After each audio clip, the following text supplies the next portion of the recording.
in the grimdark future, or whether you're painting Skaventide, the materials in the Warhammer world have not had a very good time. In this tutorial, we're going to be covering brass/copper, which I think is an area that a lot of people find quite difficult to get color-wise, and old steel. We're going to get them looking fairly old, and then we're going to add weathering after them to make them look way older, and we'll add in some different colors as well. You get the orange of rust, or you get that kind of teal turquoise of verdigris. You can apply the weathering in whatever pattern you like, and you can stop before the weathering. Either way, it's going to be very, very useful for whatever you're painting. Let's jump in. Before we even begin, let's talk about something that I think is probably vastly undercovered, and that's changing the physical texture of your surface before you begin painting. Don't find the sound of that intimidating or anything. It's what you do when you make a base. That's how you should think about it. Grab any technical. The gloopier the better.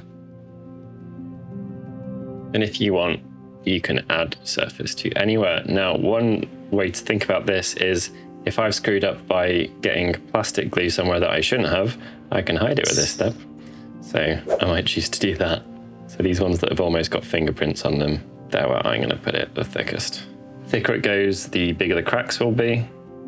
And it is incredibly hot and dry in the UK at the moment, so this is pretty much drying before our eyes. I wonder if I can accelerate this with a little bit of airbrush help. Thank you for joining us for literally watching paint dry. Bear with us. There we go. So as you can see, that's made a huge difference. Not huge bits, but getting in close, that's made a very noticeable difference to the perceived texture. And like I said, if you want to hide your crappy bits, this is a brilliant way of doing it. So I've got some mess down here. I could just drift my paint up into that.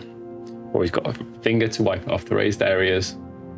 Magic. So, as is very often the case on the channel, before even beginning, let's have a little look at some reference. Now, to me, I'd separate these into kind of neutral silvers here. Really, really cool. Extremely yellow golds. Like crazily yellow, actually. And then we've got this kind of orangey, potentially salmony, cool stuff going on here with the copper or whatever that type of metal it's meant to be. You've also got some kind of rusty stuff that goes on in anything colored, and that can look really, really cool, but that's a different process. You can see the evidence of that in the kind of neutral silver as well. So there are basic types. You might also have just like a much, much darker silver here. The difficult problem is getting to these colors. Making something yellow is fairly easy, but getting this without screwing it up is quite tricky. So that's the one that we're gonna put the most effort into. And it is probably the most Skaveny of colors and the most important as well. So I just walked all the way to Games Workshop for you guys because I only owned this one previously. Let's have a look at this in terms of like in GW metallic terms, at least. This one's gonna be very, very useful. And what we're talking about here is Screaming Bell. Very appropriately, it's already Skaven colored. It's not got a white cap, so it's not like the premium metallics, which Fulgurite Copper is, and Retributor is. And Retributor is their best one, in my opinion. So what we're gonna be doing is kind of leaning into this. We can always add some of this, it's so strong, or add a very strong silver. And my kind of cliche one is this bad boy. I'm actually about to run out of my first pot of this ever. That's been used heavily for a decade. This is why you don't need to worry about using your paints on your palettes. It's much more likely they dry out than they get used up. So let's rock in, and we're gonna lean heavily into this. Just hold them up next to you've been provided with a color reference. Just put them next to it. Compare them, directly compare them, and see which ones look the most appropriate. So I have made a decision. We're here for experimenting. Biostrip exists. So what I'm gonna do is I'm gonna load up one side of this pretty heavily with a texture paint, and we'll leave the other side largely plain. And then we, or you the viewers, can make a call on whether it was a good idea or not, if we made it work, if it looked crappy. I'm gonna put it down pretty thick, and I'm gonna use some removal, which will be very technical, to try and leave it more in the recessed areas than the raised ones. Okay, so get nice and messy. Nice and tactile. We are gonna buff this off, literally. You could use a Q-tip or a cotton bud, depending which continent you're from. But what I want to do is have this kind of natural, so the areas it would be brushed off in use, whatever, I'm trying to literally brush it off those. Okay, so that should have kind of selected itself to realistic areas. Realistic. Made up wargaming, but realism, all the same.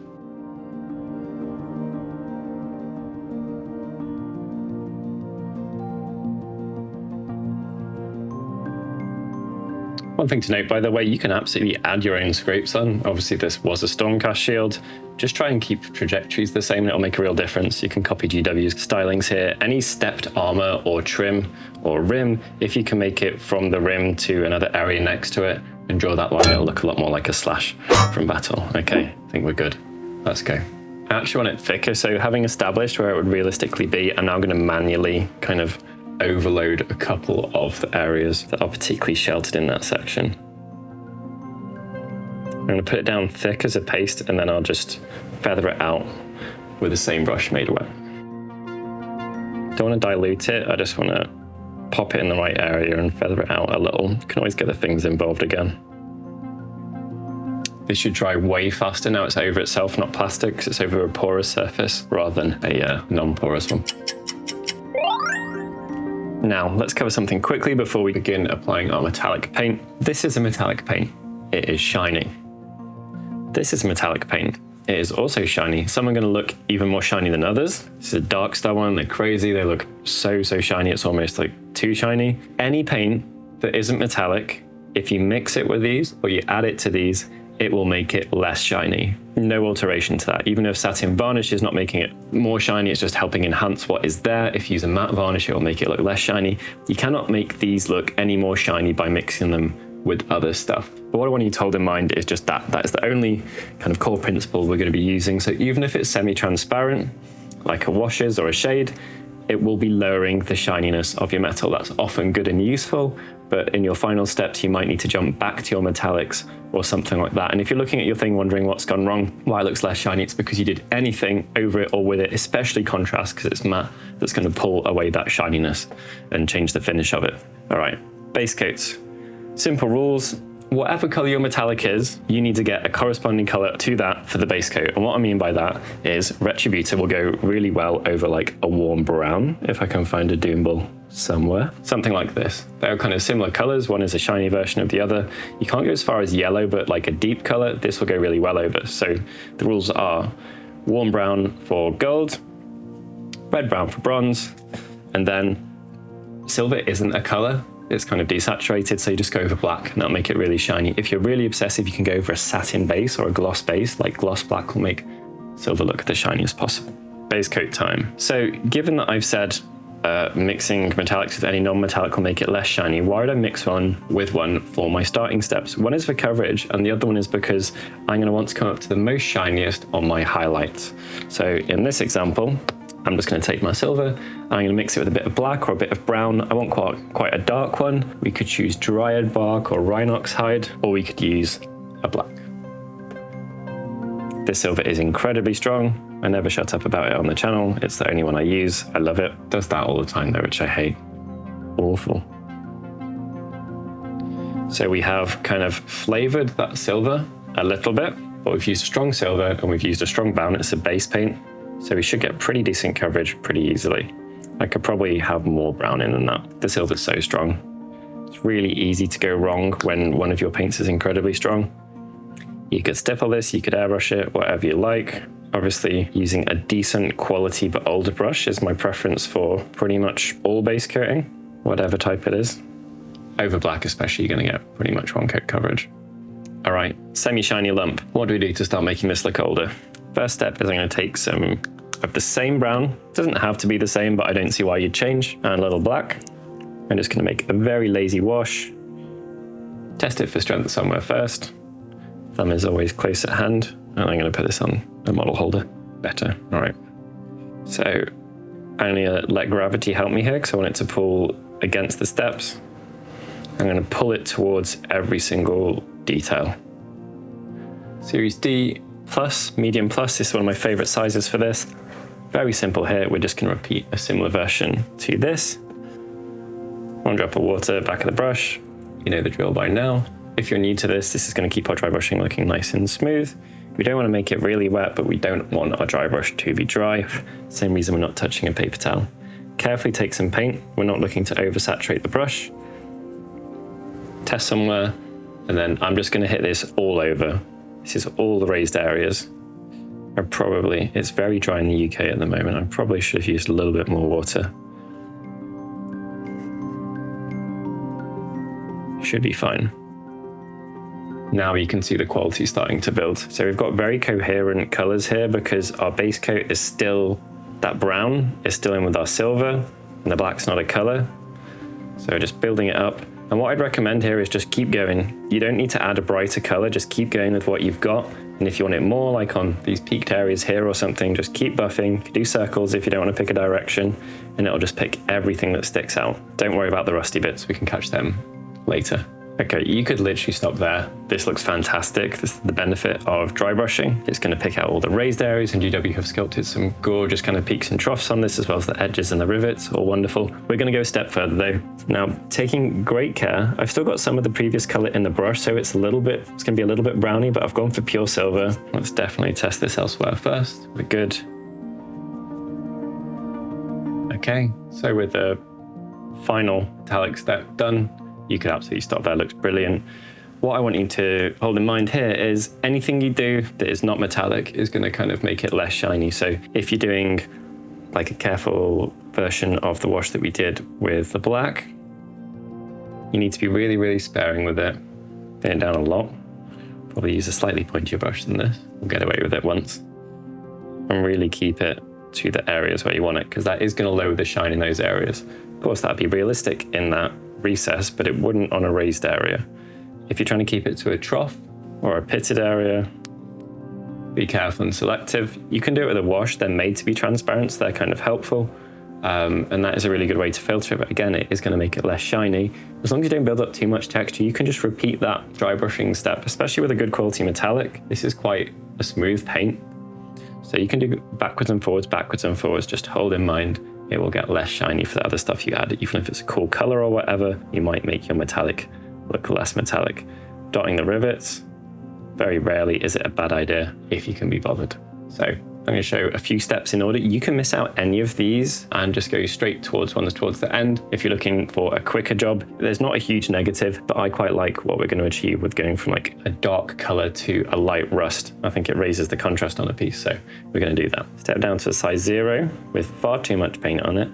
Whoops. I think I'm going to make a wash version of this just because I know myself. Okay, so if you were being careful, you'd do stuff like this rather than just plowing it on too thick.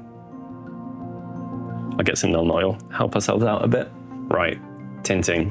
If you want an all-over effect, you can use something. Nuln Oil is super weak these days, so it's kind of safe-ish, but you could put in something like Reekland. You could sparingly put in a yellow contrast if you wanted to tarnish it that way.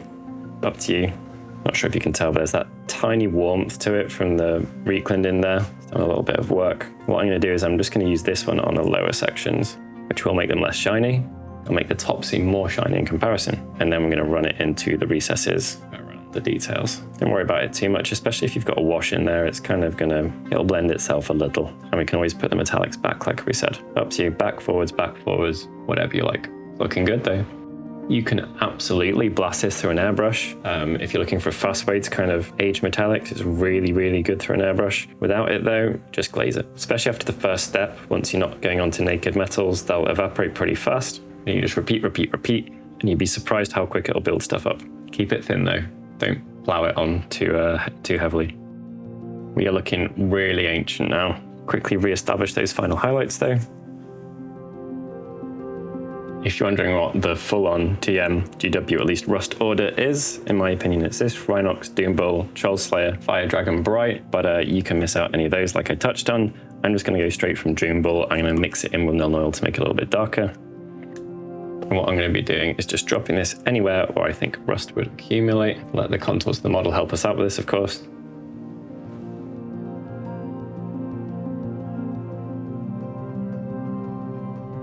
If you are doing washes or like drifts towards edges in particular, I'd wait until you've got a decent idea of how much is leaving the brush, whether it's the right dilution, stuff like that. General rule of thumb or index finger. If you're doing stuff like rivets, rather than trying to be perfect, just blob it on fairly directly, get it on all sides, and then wipe it off the top with a finger. It's just way easier. Troll Slayer now with an intermediate if you want. Troll Slayer's surprisingly weak, so if you are putting a little bit of another color in, it'll make a very big difference very fast, especially given that Doombull isn't particularly weak. Now, as we go through the steps, our paint is going to get more opaque and it's going to get more dangerous and more easy to make a mistake, so going to be careful. Make sure you don't have too much on. Start in an area that is like safe. And what I'm going to start doing is I'm going to start putting it down in a more broken pattern. Some little dots on, and then what I'm going to try and do is make sure that every subsequent step is inside a previous step, so I can't go outside of a previous step. So if I shrink my areas, I can't go Doom Ball, Troll Slayer, Fire Dragon. It has to get smaller and smaller and smaller and smaller.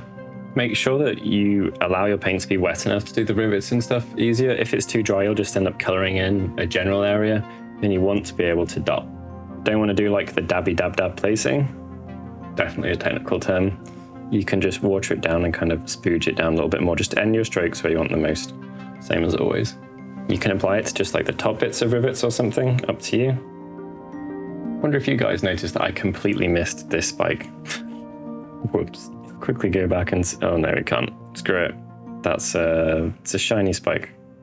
I'll give it a little bit of a soft one, but kind of stands out, doesn't it? Off to the Fire Dragon. Be selective, be very, very picky with where you put it, and I'm actually not going to use it pure probably. I'll just mix it 50-50 with a Troll Slayer. It's going to be strong anyway, and the Troll Slayer is kind of going to dilute it a little, but it'll also make it a bit more orange rather than whitey. There we go, final step. We've left all that behind. Back to the silver. Like I said, you can repeat it as much as you want. So you don't try and build up texture, but I don't think you're really at risk, especially if you use a good one. Carefully hit those edges, and only when we feel that the brush is doing exactly as we want, we go for anything a bit more general. Can dilute it further. That's great. Looks so cool, doesn't it?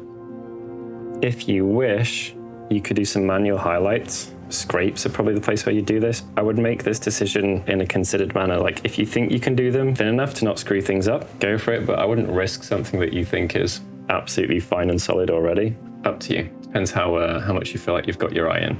Obviously stuff like these, way easier because we have cheaty edges doing pretty much all the work for us. Just gonna copy what my light's doing when it's going from above. I think it looks great. Right, so for underneath the bronze, bit of red, bit of brown, a fist on red and Doom Ball. We're gonna get really good coverage with this because they are pigment beasts in a wanna. Lovely. See what I mean about it already being kind of the right color. A couple of additives in there, just to add a little bit of Retributor, and that's gonna help this kind of cover a little bit more strong, as well as some of our base brown. Now in a lot of the Skaven artwork, or paint jobs rather from Games Workshop, metallics kind of change color on the way to their highlight. So I'm gonna involve a little bit more of the gold, and then my side, just like the light is now, my side that I'm imagining to be my highlighting area. Trying to bring that up a bit. Shiny. I absolutely should have just dry brushed that. So yeah, what was I thinking? So much easier. Just the bottom side here. Stop wiggling. What was I thinking? So much easier and better. Look at that reflection, that's what we're going for. With that in mind, I'm going to be careful here. I might do a little bit of both, being both dry brushing and normal painting. We'll see.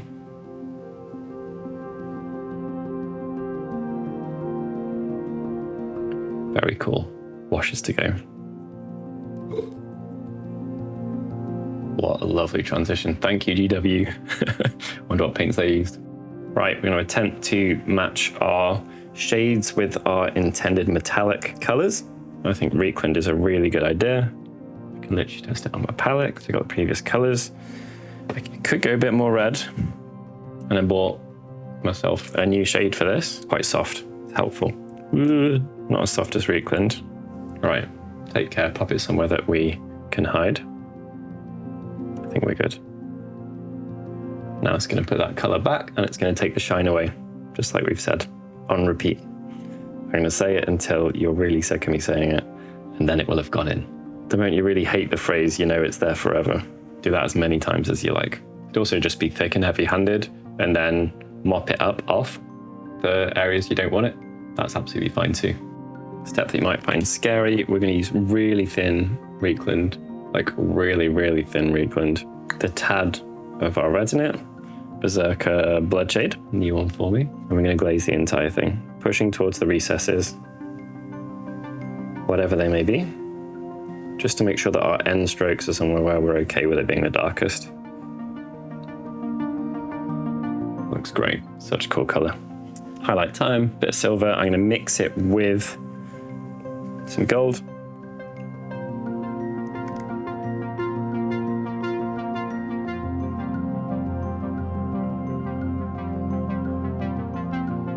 There you go.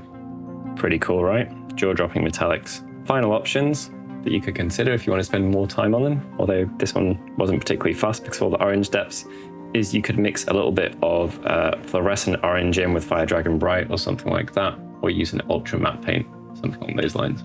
Let me know if that's been helpful. Any questions you got about metallics at all, do pop them below, and hopefully we can get you sorted with some more Skaventide content, whether it is for the Stormcast or the Skaven. This will look quite cool on Stormcast though. I think that'd look amazing on Stormcast.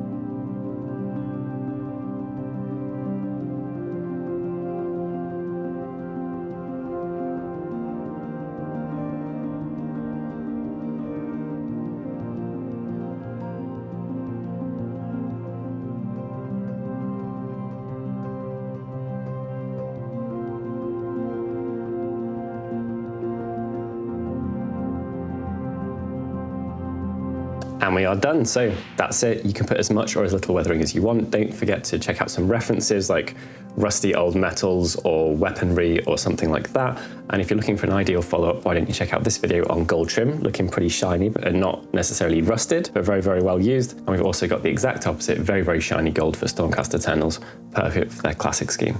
Thank you very much for watching, and we'll catch you in the next video.